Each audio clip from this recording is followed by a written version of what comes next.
Kannada actress रान्या राव की सोना तस्करी में गिरफ्तारी। बेंगलुरु एयरपोर्ट पर 14.2 किलो सोने के साथ गिरफ्तार। कन्नड़ फिल्म इंडस्ट्री की एक्ट्रेस रान्या राव को 3 मार्च 2025 को बेंगलुरु के केम्पेगौड़ा अंतर्राष्ट्रीय हवाई अड्डे पर directorate of revenue intelligence DRI ने 14.2 किलो सोने के साथ गिरफ्तार किया।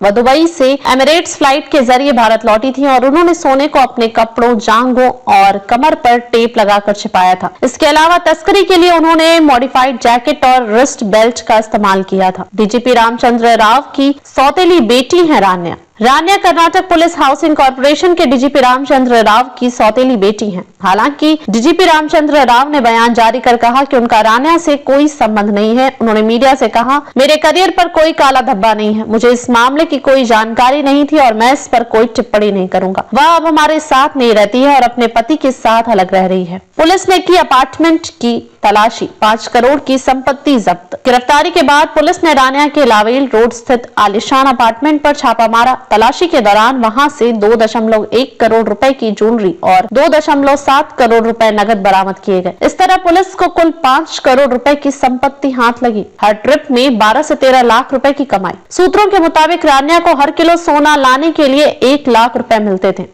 इस तरह हर बार दुबई से भारत आने पर उनकी कमाई 12 से 13 लाख रुपए होती थी। DRI अधिकारियों ने बताया कि पिछले 15 दिनों में वह 4 बार दुबई जा चुकी थी। उनकी संदिग्ध गतिविधियों को देखते हुए जांच एजेंसियां पहले से उन पर नजर रख रही थी। 14 दिन की न्यायिक हिरासत में भेजी गई। गिरफ्तारी के बाद रान्या को कोर्ट में पेश किया गया, जहां से उन्हें 14 दिन को न्यायिक हिरासत में भेज दिया गया। DRI ने बताया कि जांच अभी जारी है और यह पता लगाने की कोशिश की जा रही है कि क्या यह पहली बार हुआ है या वह पहले भी सोने की तस्करी में शामिल रही हैं। पुलिस के जरिए कस्टम से बचने की कोशिश। जानकारी के अनुसार एयरपोर्ट पर उतरते ही रान्या ने खुद को कर्नाटक के डीजीपी की बेटी बताया और लोकल पुलिस के संपर्क कर एयरपोर्ट से सुरक्षित बाहर निकलने की कोशिश की। हालांकि DRI की टीम पहले से तैयार थी और उन्होंने उन्हें तुरंत हिरासत में लेकर बेंगलुरु DRI मुख्यालय ले गई। बिजनेस के नाम पर तस्करी का दावा। जांच के दौरान रान्या ने दावा किया कि वह बिजनेस के सिलसिले में दुबई गई थी। हालांकि DRI अधिकारियों को शक है कि वह सोने की तस्करी के एक बड़े नेटवर्क का हिस्सा हो सकती हैं। एजेंसियां अब यह पता लगाने में जुटी हैं कि वह कब से अवैध धंधे में लिप्त है। जांच एजेंसी बोली, रान्या राव राष्ट्रीय सुरक्षा के लिए खतरा। बेंगलुरु इंटरनेशनल एयरपोर्ट पर 14.2 किलो सोने के साथ पकड़ी गई कन्नड़ एक्ट्रेस रान्या राव देश की सुरक्षा के लिए खतरा है। Directorate of revenue intelligence DRI ने गुरुवार को कोर्ट में यह बात कही। DRI ने इकोनॉमिक ऑफेंस कोर्ट से रान्या की 3 दिन की कस्टडी मांगी।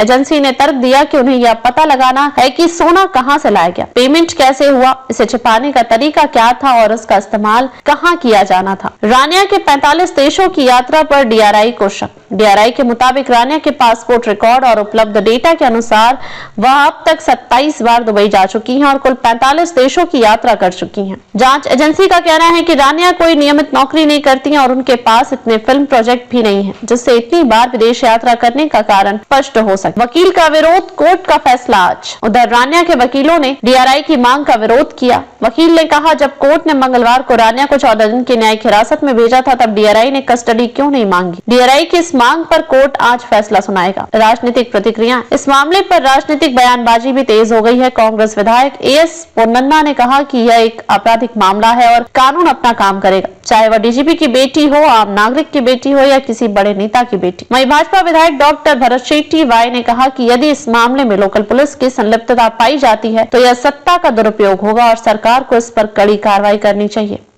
जांच जारी, बड़े नेटवर्क से जुड़ाव की संभावना। DRI की दिल्ली टीम ने पहले से ही सूचना थी कि रान्या सोने की तस्करी में शामिल हो सकती हैं। इस कारण 3 मार्च को उनकी फ्लाइट के लैंड करने से 2 घंटे पहले ही अधिकारी एयरपोर्ट पर मौजूद थे। मामले की जांच अभी भी जारी है और एजेंसियां यह पता लगाने की कोशिश कर रही हैं कि इस तस्करी के पीछे कौन कौन शामिल है।